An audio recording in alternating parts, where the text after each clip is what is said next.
Hello and welcome. स्वागत है आप सभी का हमारे शो में जिसका नाम है वास्तु विजडम।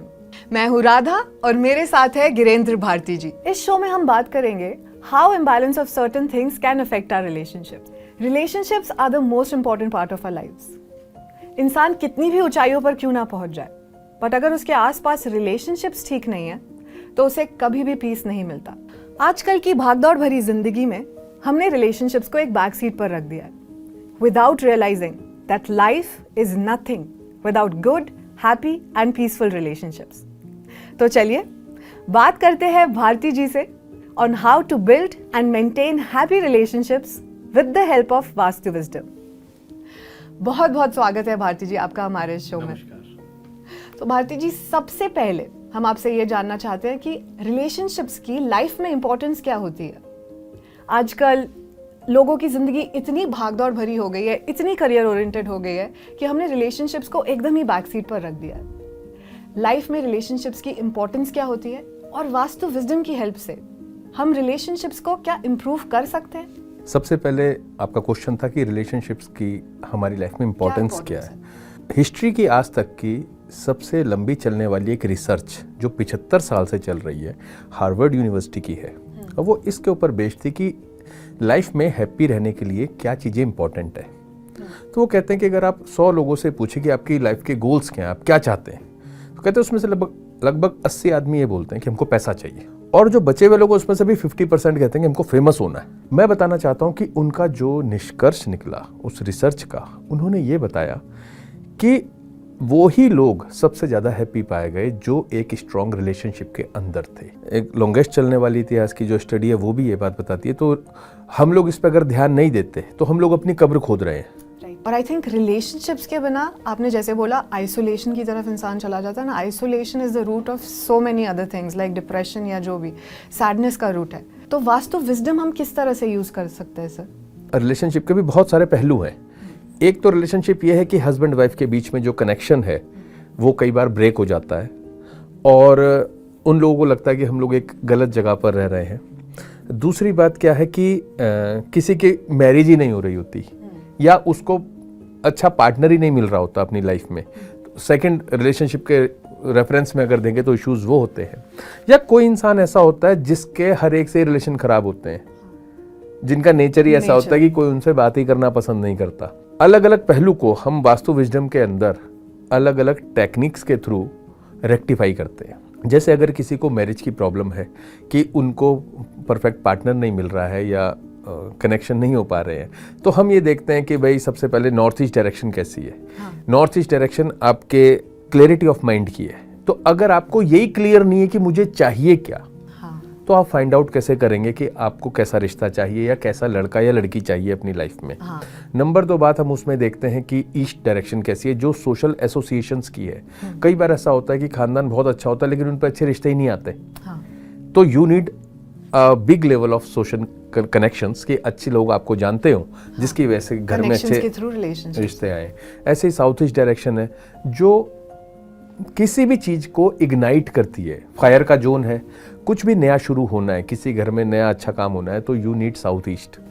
आफ्टर दैट सबसे इंपॉर्टेंट डायरेक्शन है south west, direction of relationships. 90% of cases अगर हम कहीं जाते हैं और पता चलता है कि यहाँ मैरिज नहीं हो रही है या कोई दिक्कत है, तो साउथ वेस्ट में इश्यूज निकलते ही हैं। चाहे वहाँ कलर इम्बेलेंस हो, चाहे वहाँ पर टॉयलेट्स हो या लेवल जमीन के ठीक ना हो। और ये एक बहुत बेसिक लॉ है एस्ट्रोलॉजी का कि हर हाउस से जो 12th हाउस होता है वो उसको निगेट करता है।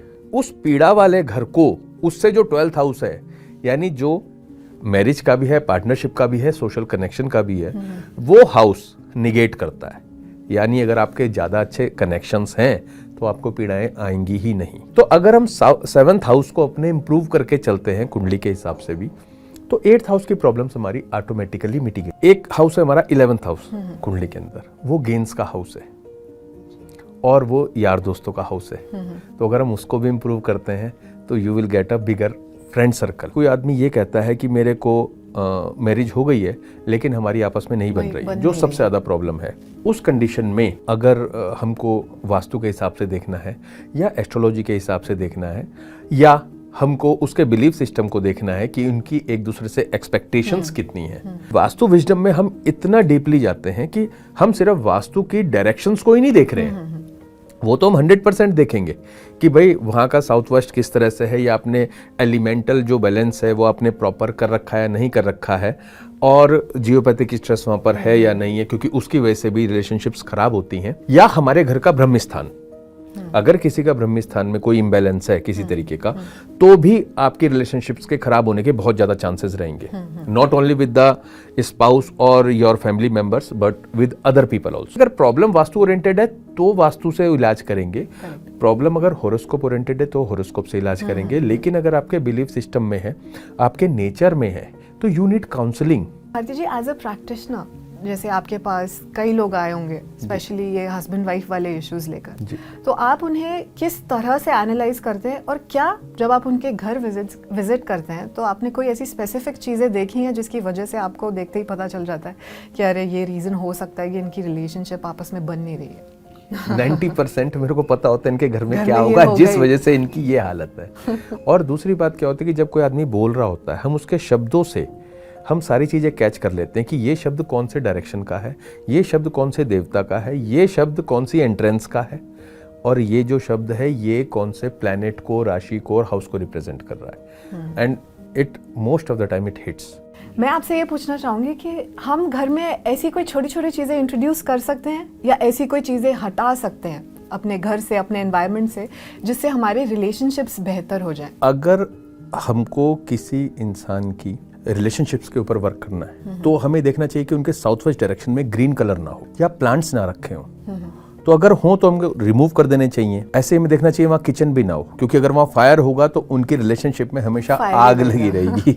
वहां पर उनकी एक फोटो येलो कलर के फ्रेम में लगा देते हैं, जिसके ऊपर से एक येलो लाइट भी लगा देते हैं, तो उनके रिलेशनशिप्स के अच्छे रहने में के बहुत ज्यादा चांसेस हो जाते हैं। साउथ ईस्ट का जो जोन है, यानी साउथ और साउथ ईस्ट डायरेक्शन के बीच वाला जो हिस्सा है, उस जोन में अगर हम एक फेविकोल का डब्बा रखते हैं फेविकोल का डब्बा रखेंगे तो भी उनकी रिलेशनशिप बहुत अच्छी हो सकती है। और एक बात और ध्यान रखनी कि जो शादी की एल्बम है या इनका कोई फोटोग्राफ है या इनका जो बेड है, वो साउथ ऑफ साउथ वेस्ट में नहीं होना चाहिए, जो मैंने आपको बताया था डिस्पोजल का जोन है। और ऐसे ही जो साउथ ईस्ट का बेडरूम है वो भी ज़्यादा प्रॉब्लम देता है, क्योंकि वो फायर का जोन है, तो बहुत ज़्यादा गर्मी दिमाग में चढ़ी रहती है। उसके लिए बेटर है कि बेडरूम को क्रीम कलर में पेंट कर दें, अगर आप चेंज नहीं कर सकते तो। एक बात मैं और कहना चाहूँगा अपने क्लाइंट्स को भी और आपसे भी कहता हूँ, रिलेशनशिप एक ऑनगोइंग प्रोसेस है। ये कोई ऐसी बात नहीं है कि आपकी मैरिज हो गई या आपकी एक बार फ्रेंडशिप हो गई तो वो अपने आप से चलती रहेगी। एक वर्ड हमेशा याद रखिए जो मैं अक्सर आगे भी यूज करता रहूंगा, कैनाई, CANI, continuous and never ending improvement. ये हमको अपनी लाइफ के हर एक पार्ट में रखना है। ऐसे ही रिलेशनशिप्स के अंदर भी अगर आप लगातार अपनी रिलेशनशिप को इम्प्रूव करने के लिए कुछ नहीं कर रहे हैं तो आप भूल जाइए कि क्या होगा, आपको प्रयास करना पड़ेगा। तो हमको, आप खुद देखते हैं, आपका कोई एक दोस्त भी होता है, अगर उसने 2 बार आपके लिए कोई काम किया तो तीसरी बार आपको उसके लिए कुछ करना होता है, तभी तो गाड़ी आगे चलती है। सेम ऐसे हमको कभी भी टेकन फॉर ग्रांटेड नहीं लेना चाहिए, चाहे वो हमारे माँ बाप हो, हमारे पति या पत्नी हो, हमारे बच्चे हों, हमारे यार दोस्त हों या हमारे कुलीग्स हों। Thank you so much Bharati ji. I am sure ये बहुत ही इंपॉर्टेंट टिप है और हमारी ऑडियंस को बहुत मदद मिलेगी इस टिप से। CANI ज़रूर अपनी लाइफ में इंट्रोड्यूस कीजिए, आपको बहुत हेल्प मिलेगी। और उसके साथ साथ भारती जी ने जो छोटी छोटी टिप्स दी हैं, आप प्लीज़ अपने घर में अपने डायरेक्शंस देखिए और चेंजेस ला सकते हैं। मैं हमारी ऑडियंस को एक बार फिर से याद दिलाना चाहती हूँ कि अगर आपके मन में कोई भी सवाल हो या कोई ओपिनियन आप भारती जी से लेना चाहते हैं तो आप कॉन्टैक्ट कर सकते हैं। सारी डिटेल्स इस वक्त आपकी स्क्रीन पर है। अगले एपिसोड में आप सभी से फिर से मुलाकात होगी, जल्द ही मुलाकात होगी। तब तक के लिए याद रखिए, योर थॉट्स बिकम थिंग्स। जो आप सोचते हैं वही आप पाते हैं। अपनी थिंकिंग पॉजिटिव रखिए, अच्छा सोचिए, अच्छा पाइए। जल्द ही मुलाकात होगी।